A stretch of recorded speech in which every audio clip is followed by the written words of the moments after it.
Good evening, everyone. Thanks, Grace of Heaven, virtues of masters, grand predecessors, transmitters, and lecturers, and everyone here for giving me this opportunity to learn to speak on today's topic, the paragons of sage Confucius. So, Confucius is the most influential sage in human history. He was a renowned Chinese philosopher, politician, and a great teacher. Confucius was known, his Chinese name is Peng Fuzi, or it could be known as a Peng Zi. He was not a king, general, or conqueror, yet his influence has shaped the moral and cultural foundation of the 1/5 of humanity for over 2 millennia. Okay. He was born in this late spring and autumn periods, was very chaotic time and uh, that has a moral decline. Rather than seeking for power through force, he sought to restore harmony through virtue, education, and moral example.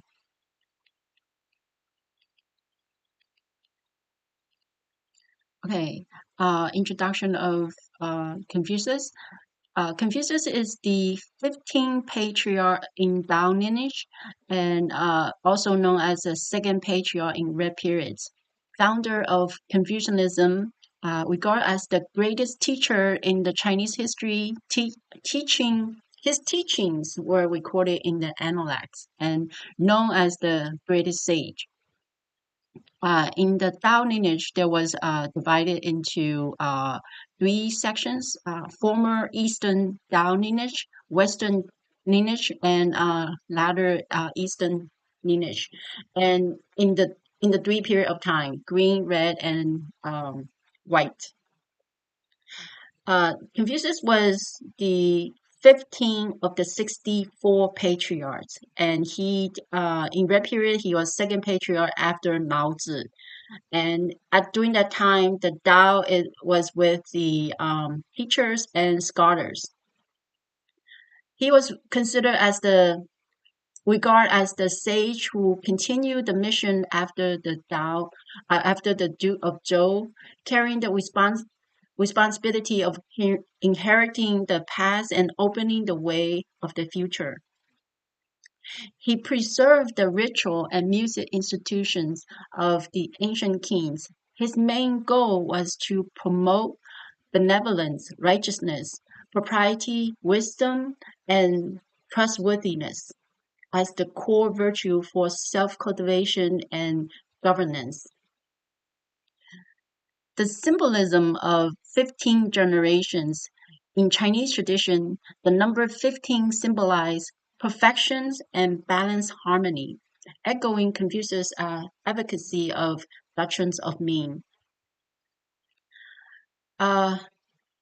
Each patriarch has unique missions.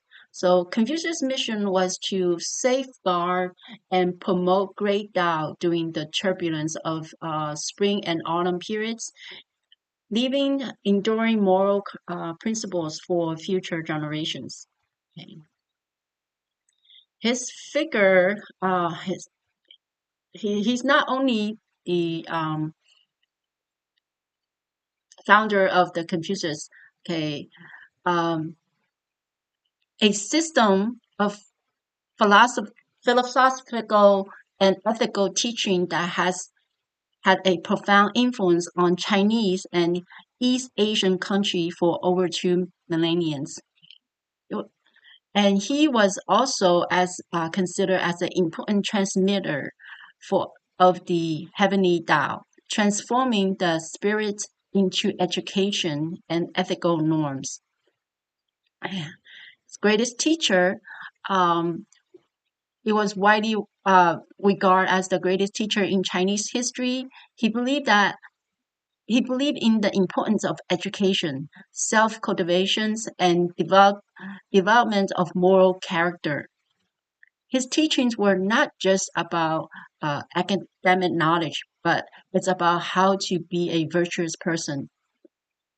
Okay, so all his teachings, sayings, and conversation with his disciples were compiled and recorded in the book called Analects, which is continue to be studied in modern society. Okay, due to his profound wisdom and the lasting impact of his philosophy, he is revered as the greatest sage in Chinese history.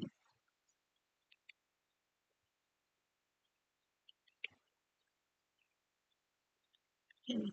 Confucius was born on the September 28th, 551 BCE in the state of Luguo. The modern days is Qufu, Shandong province. His given name is Kong Qiu, courtesy name is Zhong Li, and born with a notable indentation on his head, unusually tall, about 9 feet 6 inches, and lived during the late spring and autumn periods in China.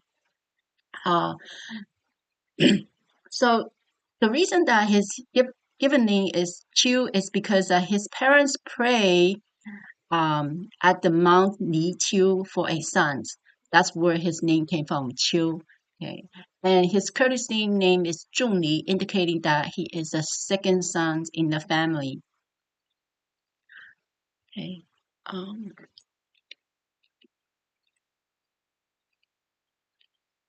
His father's name, Kong He, also known as Shu Liang He. His mother's name is Yan Zhen Zai, and the fathers came from the noble ancestry, but raised in poverty. Okay, he lost his father at age of 3 and raised mainly by his mother. Kong He was already had a 2 wives when he wanted another wife, which is Confucius' mother. So at age 66, because his first wife gave birth to 9 daughters, and the second wife gave birth to a son, Meng Pei, who is physically disabled. So he was dissatisfied and longing for a healthy son. Therefore, Kong He approached Mr. Yan to propose marriage to one of his daughters. I believe at the time Mr. Yan has 3 daughters. And the 2 older daughters did not want to marry him due to his age and temperament. But the youngest daughter, Yan Zhenzai, she was around 18 years old at the time, agreed to marry him. Therefore, they settled at the Mount Li Qiu, where Confucius was born on the 27th days of the 8th lunar month in 551 BCE, okay, equivalent to September 28th, 551 BCE. So Yan Zhenzai came from family members that's distinguished Yan's family in the state of Lu. She was famous for her virtue, humility, and devotion to raise her son. After Kong He, Confucius' father, passed away, she was forced out. Confucius' mother was forced out by the first wife of Kong He and moved her son Confucius and Meng Pei to Qufu. They lived in poverty, struggle without paternal protections. She raised Confucius alone, and it was during this critical time that she installed him in the value of filial piety, integrity, and humility, okay, which deeply influenced Confucius' philosophy. She is remembered as a model of the virtuous mother in the Chinese history. Confucius' mother passed away before the age of 40, and Confucius mourned her deeply, observing the traditional 3 years of mourning as a filial son. Confucius' lineage can trace back through the noble Duke of Song to the ancient Shang dynasty. Okay, his father Kong He is a descendant of the noble clan of Song state. To escape the war, and Kong He's grandfather has relocated the family to the state of Lu. And that's why they moved to Lu. Confucius passed away on the April 11th, 479 BCE, which equivalent to 11 days of second lunar month at age of 73 years old, and buried in the Kong forest, Chifu. His home later became a temple, Chifu's a sacred site. Up he is later on he is honored by emperors throughout the centuries. Okay. Here is the Confucius home, and later they turned his home into a temple. There's some pictures.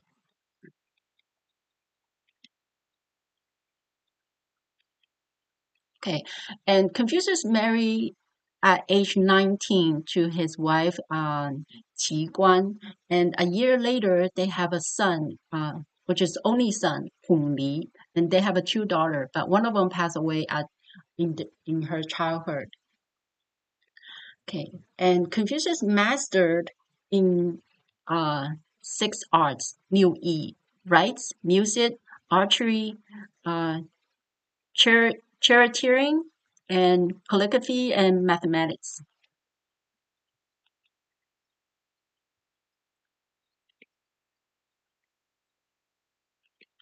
Okay, here is the little brief introduction of the what the six arts are. The rites is mastery of proper behavior, ceremonial etiquette, with respect for traditions and moral conducts. Music, understanding the music theories, playing instruments, and using music to cultivate inner harmony and emotions. Archery, okay, skills in archery representing the precision, focus, and self-control. Confucius believed that the essential of discipline that a nobleman was expected to learn in order to become a well-rounded and virtuous person. Basically, that to in that period of time, in order to discipline oneself and truly consider as a noble person, they will have to learn all that six arts. Okay, there's three more coming up. Okay. Charioteering, the arts of driving the chariot and commanding horse, symbolics of strategic thinking and physical mastery. Calligraphy, ability to read, write, and appreciate classical literatures, emphasize intellectual cultivations. Mathematics, okay. Numeracy, logic, and understanding of the order in natural world.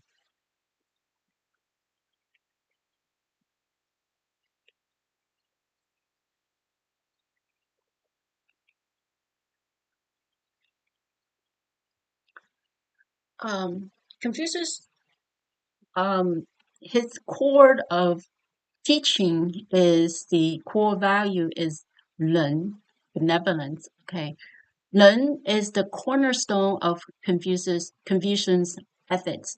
It can be translated as a benevolence or compassion. It's emphasized love and compassion towards others, grounding in empathies and understanding. In practice, Nen guides how individuals should behave towards others with respect, kindness, and care. Confucius believed that a society built on Nen would be peaceful and harmonious. He's famous for the golden rules, um, encouraging restraint and be considerate. Okay. The golden rules is the do not do to others what you do not wish for yourself. Okay, it's about empathy and moral reciprocity. Okay, before acting, one should think, would I want this done to me? If not, then we should not do it to others. And he stressed virtues such as filial piety, loyalties, integrities. Okay, respect and devotions to one's parents and ancestors. It's the roots of moral development. Okay, loyalties are loyal to one's rulers, families, and responsibilities, reflecting the reliability and commitment. Integrities, honesty and sincerity is one's words and actions. A person of integrity is trustworthy and morally upright. Okay. He practiced constant self-reflection and self-discipline. It's important of internal moral cultivation through daily self-examination. We should ask ourselves, like, if I daily examine myself on the 3 counts, which is one of the Confucius disciples famous for in the Analects. Self-reflection helps identify one's flaws, correct one's actions, and align with the ethics standards. Self-discipline means controlling desires and emotions and behaviors towards to uphold righteousness. So self-reflection is not the one-time effort. Okay, or all these his personal cultivation is not the one-time offers. Okay, it's a lifelong practice to cultivate virtue.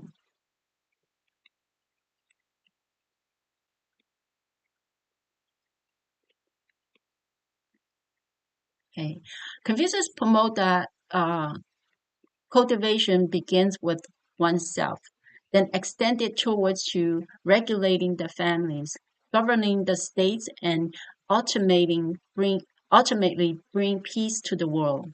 Okay.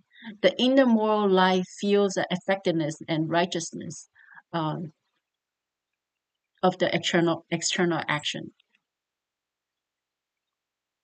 Okay. Confucius' core concept, the heavenly mandates,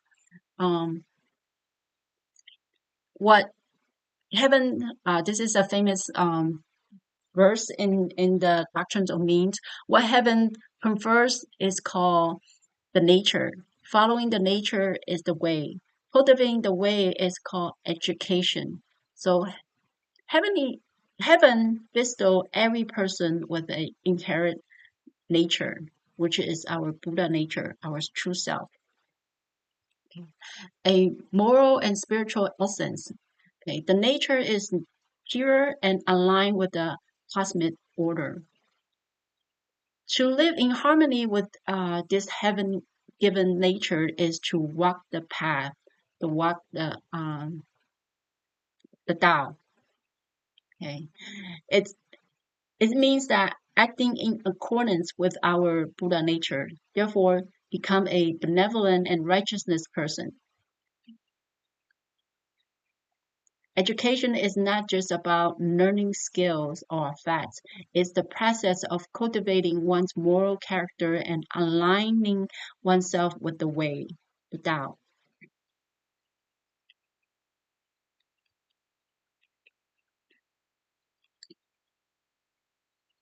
Yeah.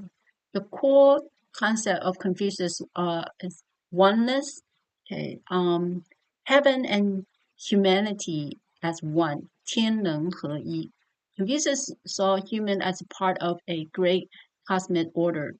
Heaven is the moral and the spiritual source, and humanity fulfill its role by living in harmony with heaven's principle. Unity of inner nature and Tao as one, 性道合一. Okay, the nature bestowed by heaven is inherently aligned with the Tao. To realize one's true self is to follow the way and making the individual and moral laws inseparable. Okay. Oneness of the self and others, 己人合一. Okay. Do Ren or benevolence. One recognizes that all people share the same essence. As we are all children of God. Treating others as one's self is a natural extension of this unity. Okay. Internal cultivation and outward conduct are one. In the inner roots and outer branches, Confucius taught that one's virtue began from within, refining the heart and mind through self-reflection. Sincerely and moral disciplines, the internal state naturally shapes one's speech, action, and relationships. Without inner virtue, outward behavior become hollow ritual. Without proper outward conduct, inner virtue is untested. The true cultivation is when the inner moral compass and external behavior are aligned. When we think, say, and do are in harmony, that's what we think, say, and all align with our Buddha nature. Okay. From self to society, Confucius promote that cultivation begins begins from ourselves, okay, and then extended to the society. Okay.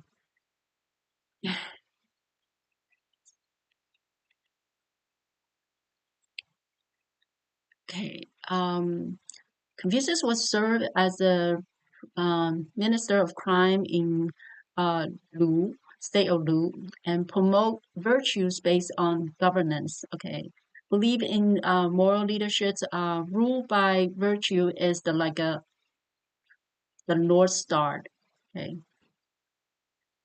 Advocate rituals and ethical governance. Okay. Confucius was appointed as a governor of a small town and eventually rising to position of minister of the crime in Lu.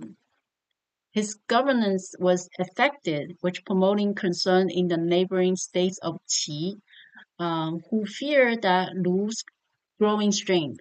Okay. So Qi countered by sending 100 fine horses and 80 beautiful women to Duke of Lu.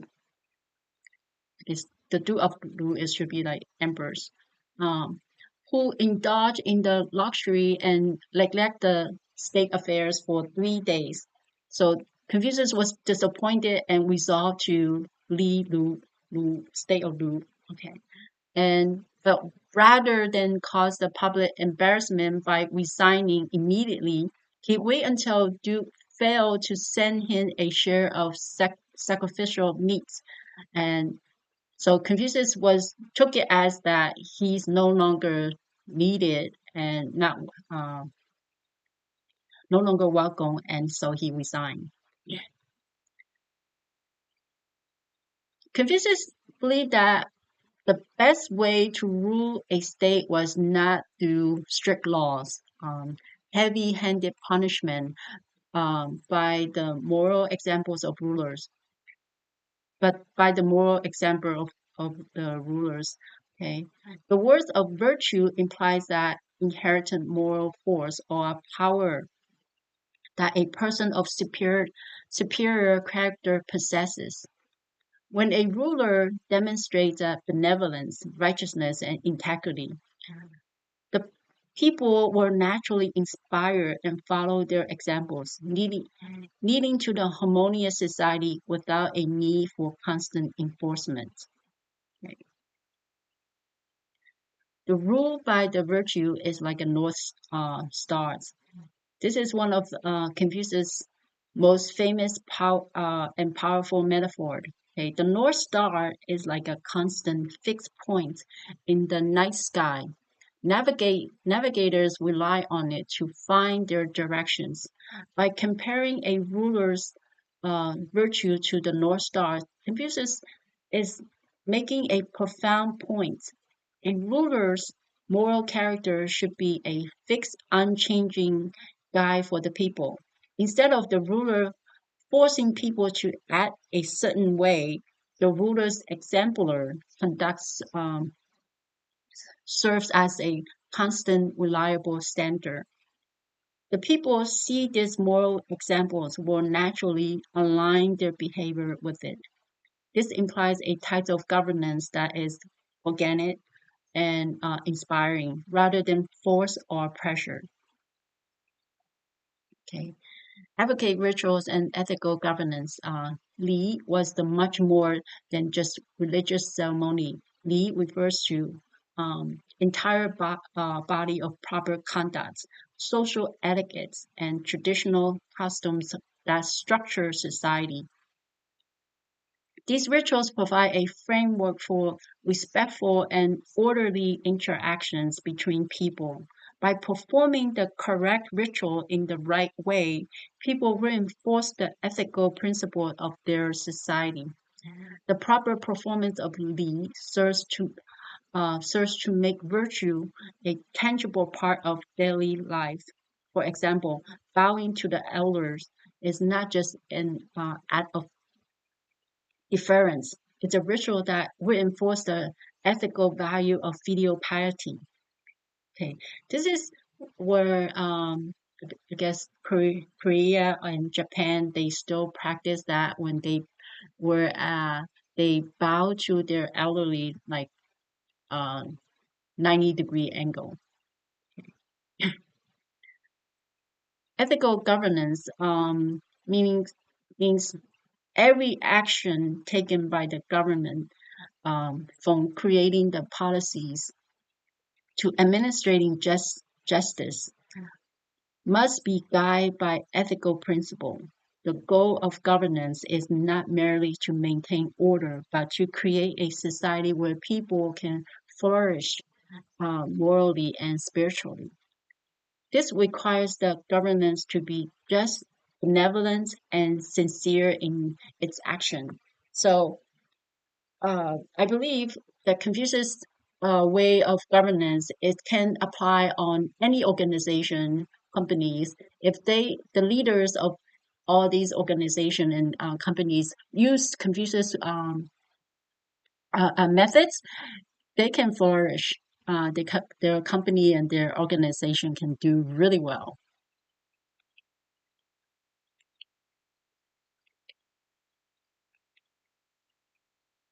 Okay. Journey across the states. Idealism in actions. So basically, he left the office due to the corruption. Traveled to spread moral teaching for 14 years. Sought to reform rulers through ethics and embodied perseverance and righteousness. So after he left the state of Lu, he where his reforms improve governance and order. I mean, okay, so um, after he left the state and he went to travel for 14 years, looking for a ruler can accept his method of governance. Okay, and he sought to reform um, through ethics. Confucius' mission was to believe that moral character of ruler determined the well-being of the states. He tried to persuade leaders to govern with a benevolence, righteousness, and ritual propriety. He believed that a virtuous ruler would inspire a virtuous person. Okay, embody perseverance and righteousness despite the constant setback, lack of political success, and even personal danger. Confucius is, was never abandoned his ideal. Okay? His life during these travels become a living example of steadfast moral commitments, preserving through the hardships and holding firm what is right and what he believed in.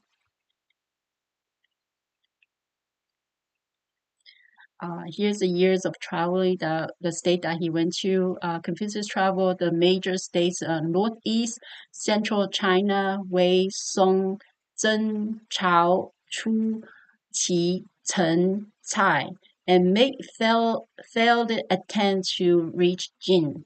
Okay. He shared his political philosophies at various courts, though his ideas were not implemented. Okay. Um, The journey were long and encountered many hardships and sometimes dangers. He was driven by not by the personal gain, but the desire to restore societal harmony through virtue. He Confucius tried to share his ideas about politics with different rulers, hoping one of them would follow his principle. However, his ideas didn't catch on right away. While some rulers and officials liked what he said, but none of them embraced his vision. Vision. Okay. Most leaders at the times were more focused on military strength and expanding their territories than on ethical leaderships and good morals.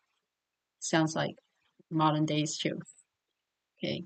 One of his most well-known failed attempts was when he went to the state Jin. He hoped that rulers there would see his wisdom and hire him to help run the state, but things did not work well, and Confucius left feeling disappointed. Okay.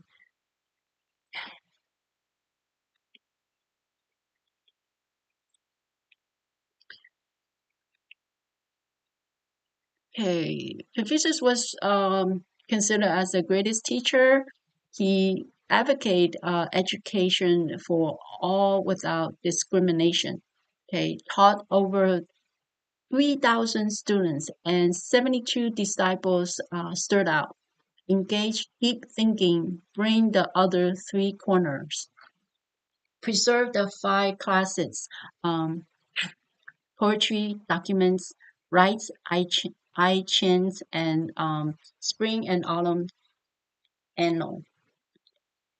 Confucius believed in providing education for all people without discrimination.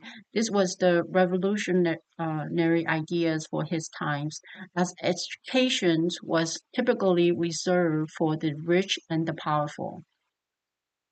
So he changed that as he tried to provide education for all, even the poor people can have the good education. Confucius has a significant impact in teaching over 300 students. Among them, 72 were particularly distinguished.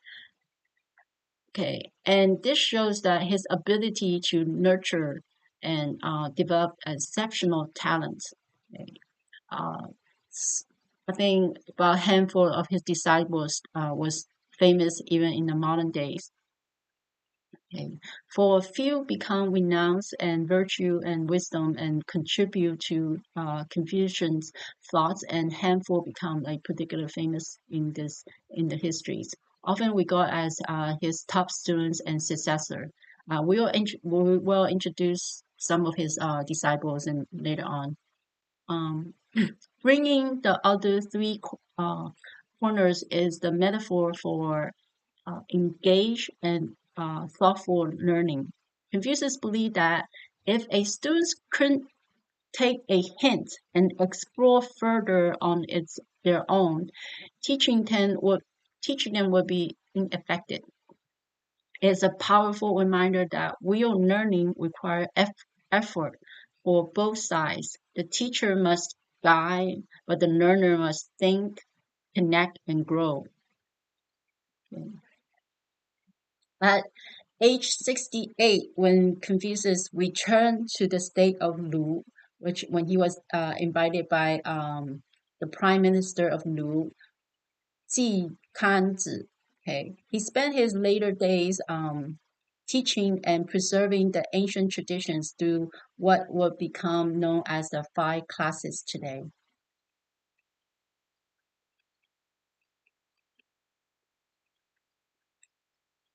Right. Yan Hui is one of the most famous and popular favored disciple of Confucius. He is known for his humility, moral integrity, and deep understanding of Confucius' teaching. Okay. His ideal Confucian disciple, wise, content with simplicity. Okay. He died at young age, and I think in his 30s, and which Confucius mourned deeply. They were saying that Confucius mourned over him more than his own son when his own son passed away. So this is says that how much he cares about Yan Hui. Okay, and another disciple of Confucius, Zhenzi, is known as the ancestral sage. His given name is ZhiShan. Okay, he's known for the filial piety and sincerity, attribute authored of classic filial piety. Okay, his famous quote is, "I examine myself 3 times a day." Okay.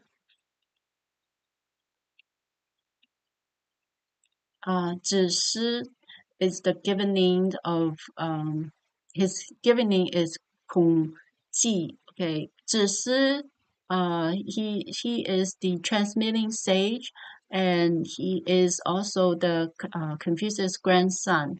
Okay, son of Confucius' only son Kung Li. Credit for the author of Doctrine of the Mean.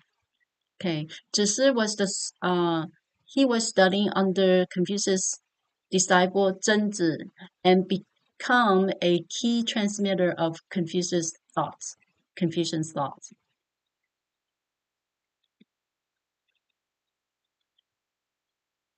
Okay, Zhigong is another famous disciple of Confucius. His given name is Duan Mu Ci, skilled speaker, diplomat, and businessman. His strength is persuasive and political savvy. Okay, helps spread Confucian's thoughts in various states. Another disciple, Zilu, given names Zhong You. He was known for brave, action-oriented, yet sometimes impulsive. Okay, known for his loyalty and marital courage.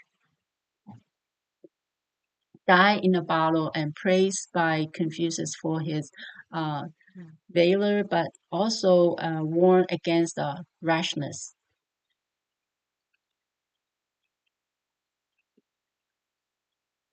Okay. Here is some introduction of Confucius who preserved the 5 classes. Okay, classic of poetry, the 305 poems categorized in the folk songs, ceremonial songs, and hymns. Book of documents, okay, speech and proclamations by the early rulers and officials. Okay, Book of rites describes the ancient ceremonies and societal norms.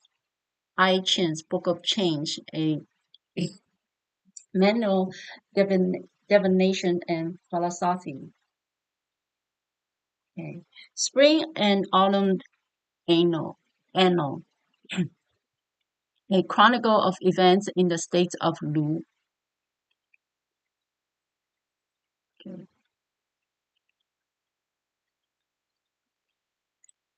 Here, let's go into a little bit detail of the 5 classes. Classic of poetry is a collections of the poems, songs, and hymns that reflected everyday lives, rituals, practice, love, and politics. The poetry cultivates moral and emotions to teach values and refine characters. Okay, Book of documents. Okay, compilation of historical speech and governmental records, contains moral and political lessons from early rulers to teach proper governance and rulers' ethics.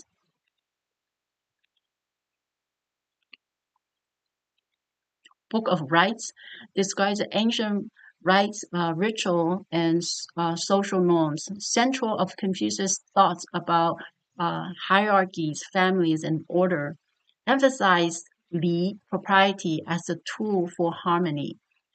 Book of Change, Yi Jing, okay, philosophical and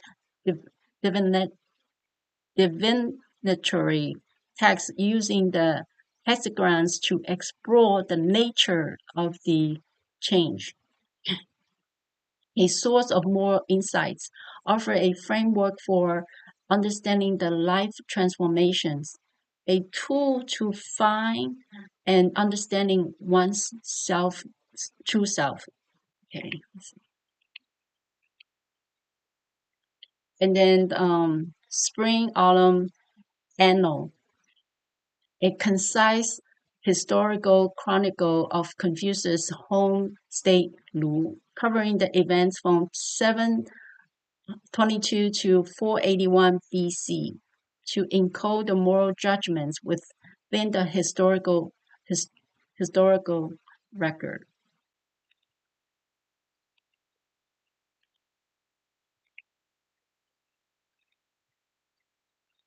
So why the five classes was important to Confucius? Okay, by preserving and promoting these works, it cements a moral and intellectual foundations, become required reading for scholars, especially during the imperial civil service exams, influence governance, ethics, literatures, philosophies for over 200 years. Okay. He didn't just pass down on the knowledge, he organized it and put it in use. Okay. His work elevated these texts into moral guidebooks. Okay. These classes become the spine of Confucianism and shaping East Asian culture deeply. In summary, Confucius preserved the five classes to ensure that tradition, morality, wisdoms were passed down through generations. Therefore, these are not just books, they are the pillar of Confucian's thoughts. And by safeguarding them, Confucius shaped the ethical and cultural DNA for entire civilization.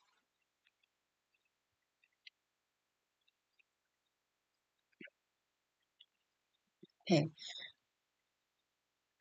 The importance of the five classes, preserving the traditions to protect and pass down the cultural uh, heritage, that he thought that could bring order back to the states. Teaching virtues, emphasize the importance of virtues, education, and moral responsibility, creating a foundation of future, laying the ground work for the future generations. Okay. Confucius aimed to preserve these ancient traditions and wisdoms that he believed have been the foundation of good governance and social harmony in China. Each of the works serve as a guide to understand the ideal of good leadership, proper conduct, and moral behavior. So, preserving the traditions, Confucius was concerned that chaotic political environments of his time was eroding traditional value and social norms. By compiling and teaching these texts, he sought to protect and pass down the cultural heritage that he thought could bring order back to the states. Okay, teaching virtues, emphasize the importance of the virtues, educations, and moral responsibilities. He believed that rulers should govern by virtues, and the people should strive for moral excellence. And the social harmonies could only be achieved through respect for tradition and ethic behavior, creating a foundation for the future. Confucius may not have seen his political idea put in practice in his time, but his work lays the ground framework for the future generations.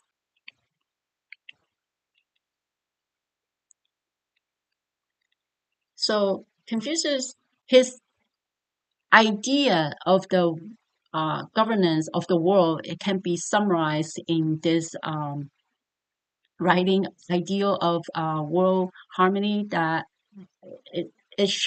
we can summarize his ideas in this writing. So the first one is the 大同理想, the ideal of great unity. Society is as one great family where all people are cared for and respected. The world belongs to everyone. Okay, and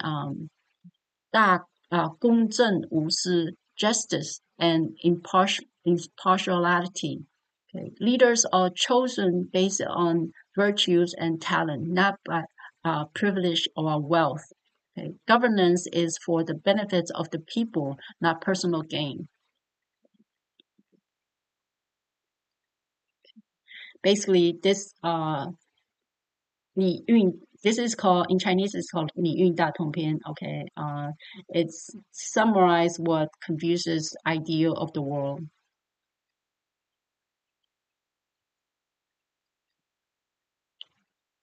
And here's the third one, 爱人如亲, universal benevolence. Okay, treat elders as their own elder, other children as their own children. Compassion extends beyond one's immediate family. Okay, 安居乐业. Okay, security and livelihood for all. Everyone has access to the stable home and means of livelihood. Resources are fairly distributed. There is no fear of poverty or displacement.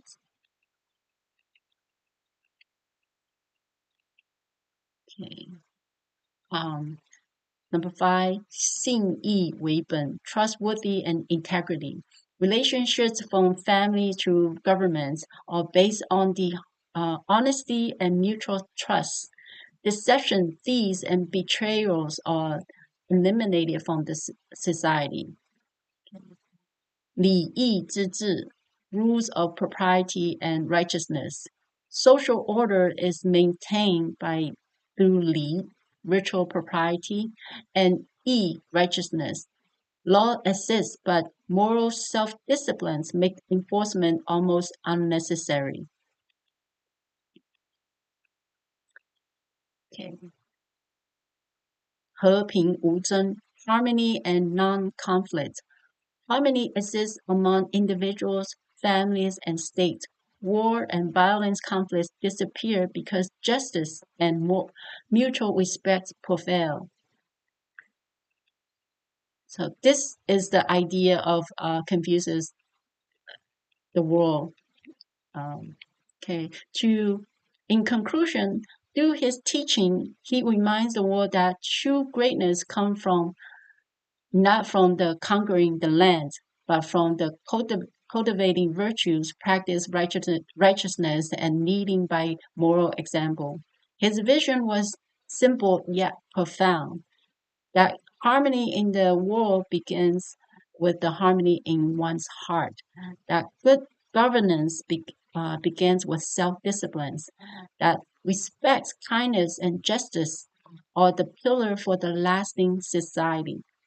If we want a society to be harmony, to last for a long time, then we should cultivate virtues, respect, kindness, and justice.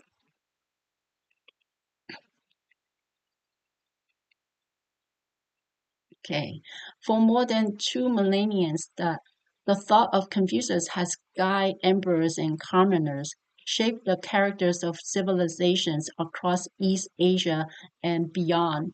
His legacies endures not in monuments of stones, but in the value we live by and pass on to the next generation. Today,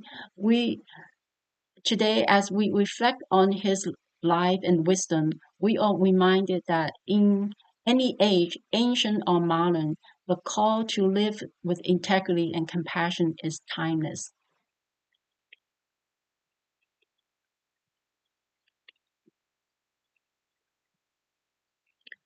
So, final words, may we all cultivate to become a virtuous person and make this world a better place.